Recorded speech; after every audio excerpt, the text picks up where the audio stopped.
ఎట్లా చూస్తారు ఈ రేవంత్ రెడ్డి 3 ఏళ్ల పరిపాలన? తెలంగాణ ప్రభుత్వం మరి కేసీఆర్ గారు సాధించిన తర్వాత తెలంగాణ ప్రభుత్వంలో గత 10 సంవత్సరాల్లో ఎలా నడిచిందంటే సంపద పెంచాలి, పేదలకు పంచాలి అనే విధంగా మరి కేసీఆర్ గారి ప్రభుత్వం నడిచింది. మరి అప్పుడు ప్రజలందరూ కూడా ఏమీ లేని వాళ్ళు కూడా ఉన్నతంగా తయారయ్యారు. వివిధ పథకాల ద్వారా వాళ్ళు లబ్ధి పొందారు. వాళ్ళని మరి ఫైనాన్షియల్లీ స్టేబులైజ్ చేసుకునే పరిస్థితిలో వాళ్ళు ఉండగలిగినారు.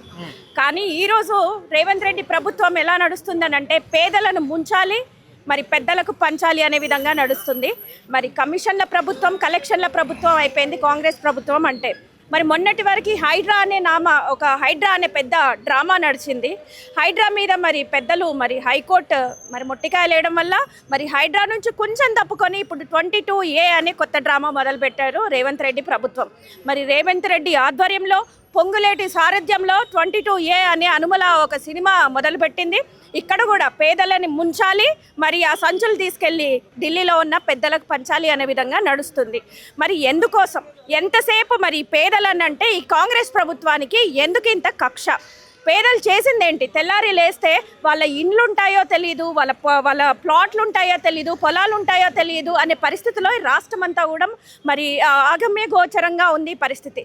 20% మరి అంతకుముందుకు నిర్బంధంగా మరి ఉన్న భూములన్నీ కూడా ఈరోజు 100%లోకి ఎందుకు వెళ్ళాయి? 22/A అనేది శిఖం భూములో లేకపోతే ఏమైనా చెరువులో ఉన్న భూములో ఇవన్నీ ఉండేవి, కానీ అసైన్డ్ భూములు ఉండేవి. మరి ఈరోజు ప్రజల మధ్యలో మరి నివాసించే భూములు ఎలాగ 22/Aలోకి వచ్చాయి? ఆల్రెడీ రిజిస్టర్ అయిన భూములు ఎలా 22/Aకి వచ్చాయి? ఈ విధంగా మరి ప్రశ్నించాలని మరి ఈరోజు బీఆర్ఎస్ ప్రభుత్వం మరి బీఆర్ఎస్ అధికారం అంతా కూడా ముందటికి బయలుదేరింది. ఈరోజు కుత్బుల్లాపూర్ ఎమ్మెల్యే గారి ఆధ్వర్యంలో మరి మాజీ మంత్రి వర్యులు హరీష్ రావు గారు రావటం జరిగింది. మరి తప్పకుండా ఇప్పుడు వచ్చే అసెంబ్లీ 7వ తారీఖు సెప్టెంబర్ వరకు కూడా ఈ 22/7లో ఉన్న భూములన్నీ కూడా తిరిగి మరి వాటిని సేమ్ యథావిధిగా ఉంచాలి. లేని పక్షంలో బీఆర్ఎస్ పార్టీ తరఫున భారీగా పోరాటం చేస్తామని చెప్పి మరి కాంగ్రెస్ ప్రభుత్వాన్ని హెచ్చరించడం జరిగింది.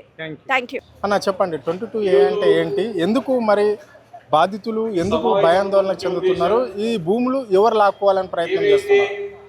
22A అనేది మొన్న ఈ రాష్ట్ర ప్రభుత్వము కొన్ని నిషేధ ప్రాంతాలు ప్రొహిబిటెడ్ ఏరియా అని ప్రకటించడం జరిగింది. అందులో మా కుత్బుల్లాపూర్ నియోజకవర్గంలో నేను గాజుల రామరం మున్సిపల్ సర్కిల్ నుంచి వచ్చాను. మాది మాదేపురము, మల్లారెడ్డి నగరు, చిన్నకేశవ నగర్ అని దాదాపుగా 140 ఎకరాలు ఆ ప్రాంతంలో నిషేధ ప్రాంతం అని మొన్న ప్రకటించడం జరిగింది. మరి వాళ్ళు ఎందుకు ప్రకటించారో మాకు అర్థం కాలేదు. అంటే ఇది ఏంటంటే 1967 నుంచి మాకు అన్ని భూపత్రాలు ఉన్నాయి. 1989, 91 ఆ మధ్య కాలంలో లేఅవుట్ చేసిరు. మాకు లేఅవుట్ చేసి అందరు దాదాపుగా చిన్న చిన్న ఉద్యోగస్తులు, ప్రైవేట్ ఉద్యోగస్తులు అందరూ కూడా ఆ రోజు మేము కొనుక్కోవడం జరిగింది. ఇప్పుడు అక్కడ 2014 నుంచి మొన్న 2026 దాకా కూడా రిజిస్ట్రేషన్లు అయినాయి. జిహెచ్ఎంసీ అనుమతులు ఇచ్చిండ్రు. కట్టుకున్న నివాసితులు అందరూ కూడా మున్సిపల్ ట్యాక్స్ కూడా కడుతున్నారు. మరి వీరు అర్థవంతంగా 22A పెట్టి మమ్మల్ని నిషేధ ప్రాంతంలో పెట్టడం జరిగింది. అక్కడ మాకు పాఠశాలలు ఉన్నాయి, దేవాలయాలు ఉన్నాయి, మసీదులు కట్టుకున్నాం, చర్చిలు కట్టుకున్నాం. ప్రభుత్వం మాకు అనేక మౌలిక సదుపాయాలు కూడా కల్పించడం జరిగింది. సీసీ రోడ్లు వేసిరు, తాగునీటి సమస్య కూడా దాన్ని కూడా ఒక 1.2 TMCలు కూడా దాదాపు అక్కడ ఎమ్మెల్యే రిజర్వాయర్ ట్యాంక్ కూడా కట్టించడం జరిగింది. మరి ఇలాంటి సమయంలో 80% దాదాపుగా మేము అందరం నిర్మాణాలు చేసుకున్నాం. ఇప్పుడు వెంటనే రిజిస్ట్రేషన్ ఆఫ్ చేయాలని అనుమతులు ఇవ్వద్దని పెట్టడం అనేది చాలా బాధాకరమైన విషయం అని సందర్భంగా మేము కోరుతున్నాం. ఒకటి ప్రభుత్వాన్ని మేము ఉపసభాపతి మా హరీష్ రావు గారు ఇప్పుడు ఇక్కడికి వచ్చారు. ఆయన ద్వారా ప్రభుత్వాన్ని మేము డిమాండ్ చేస్తున్నాం. వెంటనే మాకు ఆ నిషేధాన్ని ఎత్తివేయాలని కోరుతున్నాం. మరి దాని వాల్యూ ఎంత ఉందన్న? ల్యాండ్ వాల్యూ ఎంత ఉంటుంది అక్కడ ఒక ప్లాట్ కొనాలంటే? ఇప్పుడు మేము ఏమనుకుంటున్నాం అంటే, మొన్న రేవంత్ రెడ్డి గారు ఏం చేసిన ఒక షేర్లింగపల్లి నియోజకవర్గంలో కొన్ని అభివృద్ధి పనుల్లో భాగంగా రావడం జరిగింది. అక్కడికి వచ్చి మా ప్రాంతంలో నేను గాజులవనం తరఫున మాట్లాడుతున్నా. అక్కడ 100 ఎకరాలు హైదరాబాద్లో బస్ టెర్మినల్ కడుతున్నా అని చెప్పిన నెల రోజులకే మాది నిషేధ ప్రాంతంలో పెట్టడం జరిగింది. అంటే మరి వారు ఎందుకు నిషేధ ప్రాంతాల్లో పెట్టిండో మాకు తెలియదు. ఇప్పుడు అక్కడ విలువ దాదాపుగా 60,000, 70,000 గజం ఉన్నది. అంటే 200 గజాలు 1,20,00,000 దాకా ఉంటుంది. మాకు కూకట్పల్లి హౌసింగ్ బోర్డుకి 5 కిలోమీటర్లు, హైటెక్ సిటీకి 10 కిలోమీటర్లు. అక్కడ అందరు ఉద్యోగస్తులు అంతా సాఫ్ట్వేర్ సంబంధించిన ఉద్యోగస్తులు అందరూ కోకాపేట, నానకరాం కూడా, మణికొండలు కొనలేరు కదా. ఆ రోజు తక్కువ ధరకు వస్తాయనే ఉద్దేశంతో మా ప్రాంతంలో ఇల్లు నిర్మించుకున్నారు. అపార్ట్మెంట్లు కూడా కొన్ని నిర్మించడం జరిగింది. మరి వెంటనే అది 22A పెడితే కూడా మాకు చాలా ఇబ్బందికరమైన పరిస్థితులను మీ ద్వారా నేను కోరుతున్నాను. రైట్. ఎన్ని సంవత్సరాల నుంచి మరి మీరు అక్కడ ఉంటున్నారు? మేము 20 సంవత్సరాల నుంచి అక్కడ ఇల్లు నిర్మించుకొని అక్కడ ఉంటున్నాం. 20 సంవత్సరాలు అవుతుంది. ఎందుకు మరి ఇప్పుడు హైడ్రా పేరుతోనే చాలా మందిని బెదిరించింది, మళ్ళీ ఇప్పుడు ఇది కొత్తగా 22A తీసుకొస్తే మరి పరిస్థితి ఏంటి? అంటే ఈ ఎఫెక్ట్ ఎవరి మీద పడబోతుంది? అంటే పేదల మీదనా లేదంటే ధనికుల మీదనా? అంటే అక్కడ దాదాపుగా చాలా మంది మధ్యతరగతి కుటుంబాలు ఉంటారు, సాఫ్ట్వేర్ ఉద్యోగస్తులు ఉంటారు. ఈ ప్రాంతంలో జీడిమెట్ల పారిశ్రామిక ప్రాంతంలో బల్క్ డ్రగ్స్ కొంతమంది ఉద్యోగస్తులు ఉంటారు, చిన్న చిన్న వ్యాపారస్తులు.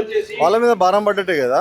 ఇప్పుడు సడన్గా ఏమైంది అంటే ఇది ఆనాడు 25వ తారీఖు నవంబర్లో 2013లో అప్పుడున్న కిరణ్ కుమార్ రెడ్డి ప్రభుత్వం నిషేధం పెట్టింది మాది. తర్వాత కేసీఆర్ గారు వచ్చినాక దాన్ని మాకు అనుమతులు ఇవ్వడం జరిగింది, రిజిస్ట్రేషన్లు ఇవ్వడం జరిగింది, మౌలిక సదుపాయాలు చేయడం జరిగింది. మళ్ళా మధ్యలో కొంచెం మా వాళ్ళే 2016-17 మధ్యలో కోర్టుకు వెళ్ళడం జరిగింది. ఎందుకు మరి వాళ్ళకి ఎందుకు ఇబ్బందికరమైన పరిస్థితి అయిందో మాకు తెలియదు. మళ్ళీ ఇప్పుడు మీకు జూలై 2026 దాకా కూడా అనుమతి ఇవ్వడం జరిగింది. మరి అంత విలువైన భూములను ఎట్లా పోగొట్టుకుంటారు?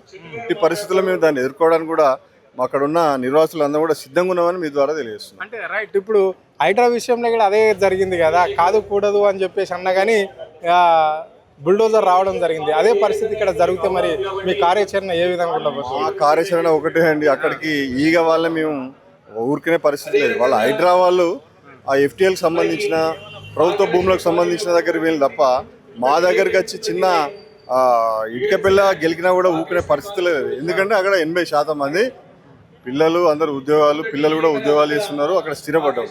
మమ్మల్ని ఊరుకుంటే మేము ఊరుకునేది లేదు. దేనికైనా ఎదుర్కోవడానికి మేము సిద్ధంగా ఉన్నాం.